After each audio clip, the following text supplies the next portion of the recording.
Good evening. A man who talked on television recently about his involvement in Kia smuggling made a brief appearance in the Dunedin District Court today, pleading guilty to crimes of a different nature. 30-year-old Southlander Frederick Angel is facing 15 charges involving fraudulent cheques totalling about $36,000. The cheques were all passed over 2 months in 1985, 5 from New Plymouth to Invercargill. 2 of the cheques, totalling $31,000, accepted for live deer on the west coast. Angel will come up for sentence tomorrow, but after that will face further charges. Hundreds of South Island pig hunters are angry at proposals to eradicate wild pigs. The discovery that pigs in Otago, Canterbury and Marlborough are carrying TB has raised fears that they could spread the disease to cattle and deer. Alana James reports. Wild pigs in Otago are the biggest TB carriers.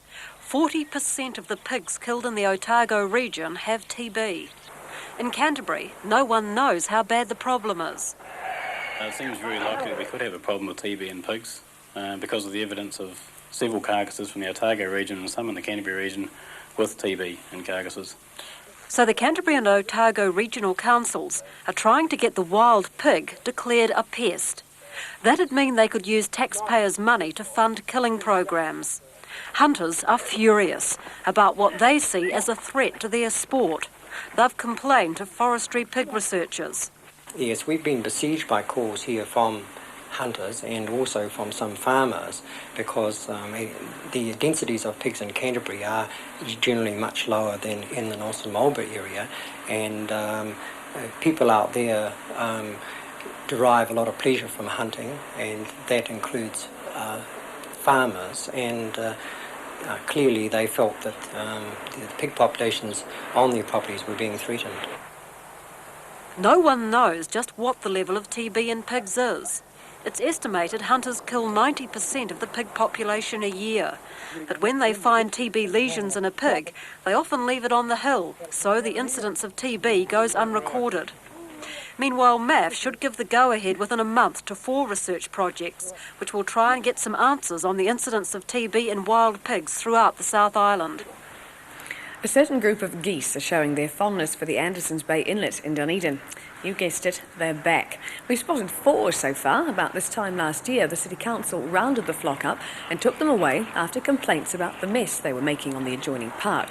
At the time, conservationists warned the geese would be back, and it now seems they were right. And Andersons Bay is not the only place in Dunedin where there's trouble with birds. In the Octagon, it's the return of the starlings. Well, they never really went away. This evening, the council's trying out its latest cunning plan to discourage the starlings from roosting in the plane trees. The trees have been fitted with pipes, which will spray the birds with water, making them feel uncomfortable. Maybe this time they'll get the message that somebody doesn't want them around. And we await the results with bated breath.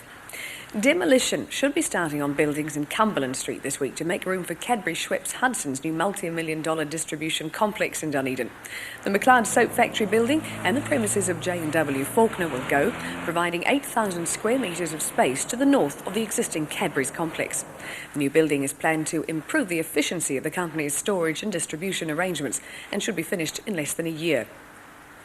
With the results of tests for the bug Giardia in Dunedin's waters due out in a few weeks, there's growing concern about what's in the water we drink. And that being the case, water filters have become more popular. Kathy Graham's been looking at what they do and how they do it. To stay healthy, doctors recommend we drink not just 1 but 8 glasses of water a day. Most people don't. They're often put off by the taste and smell. They do usually complain about taste and smell. That's what most people are worried about. Filters like this can improve the taste of water, but it costs.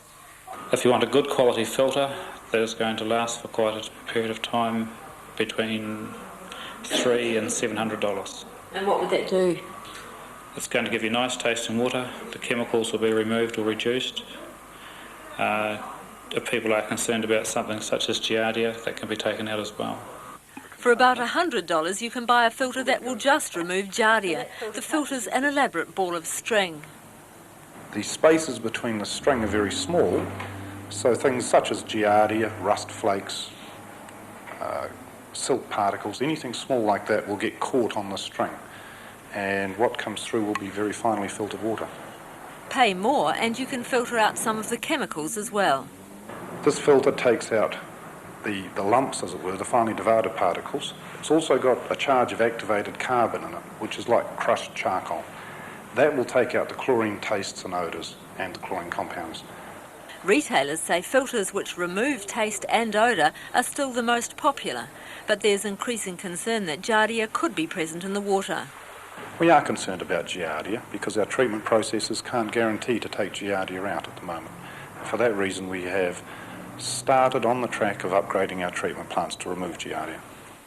What's proposed is that Dunedin's 5 main treatment plants be upgraded over 10 years to remove Giardia, alum, trihalomethanes and any unpleasant taste or odour. If that happens, it should eventually leave us with a better taste in our mouths. Nice work, Kathy. One of the South's most promising young athletes is about to leave the cold and head away to the World Junior Athletics Championships in Bulgaria. Eddie Crowe of St Kevin's in Oamaru has high hopes of making the final of the 1500 metres, despite being much younger than most of his rivals. John McDermott joined him at training today.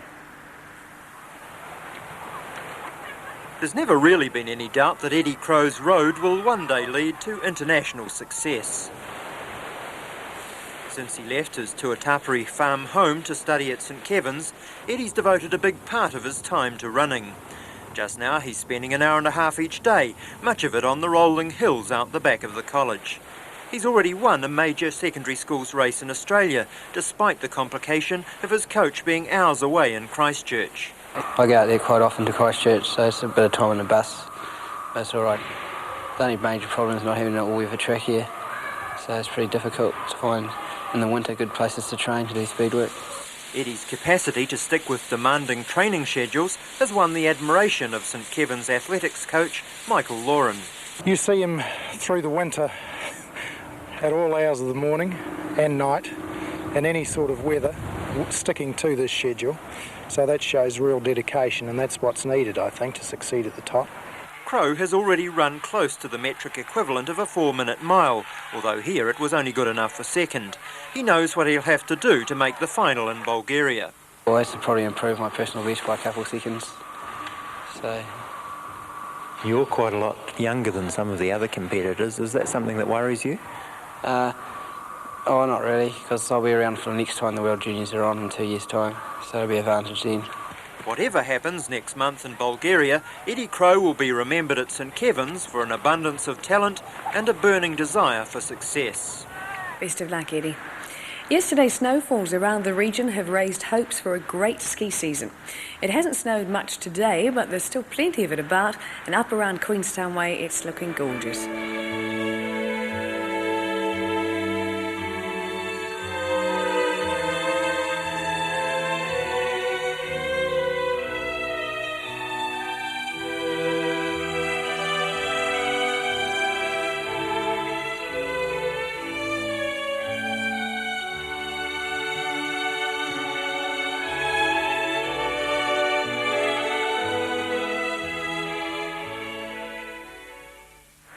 And that's it from us tonight. We'll be back tomorrow. Good night.